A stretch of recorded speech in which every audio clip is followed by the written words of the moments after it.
after this comes the blessing. I know after this comes true moving forward. Come on, a lot of people don't like to preach martyrdom and persecution, but let me tell you something. What greater thing could there be, believers, than for us to die for our faith? For us to die for what we believe in. I can tell you right now, man, if they brought a gun to me and said, listen, it's either you repent of what you believe in Jesus Christ or we're going to pull the trigger, I'd look at them and say, you got a trigger to pull, baby, because I believe in my Lord. And I know what comes after this.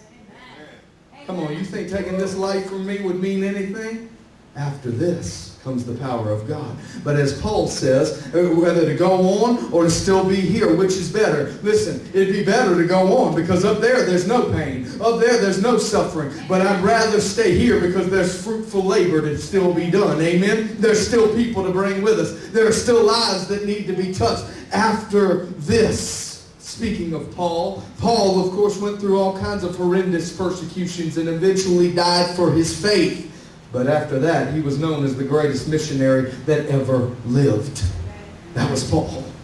Jude, the brother of James and Jesus, was crucified in AD 72. Think about how many of these died, these deaths, around John. But after this came the blessing. Thomas, who we like to call Doubting Thomas, you know. That's what the church has called him for years. We don't need to call him a doubter. He died for his faith. He died for what he believed in. Listen to me. You may be saying to me right now, I doubted before in my life, though. I've doubted God. Can God really use me? Listen, if he can use Doubting Thomas, and Doubting Thomas ended his life by dying for what he believes in, come on, how many of you know he can use us too?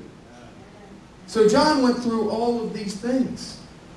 John went through all of these horrendous things around him.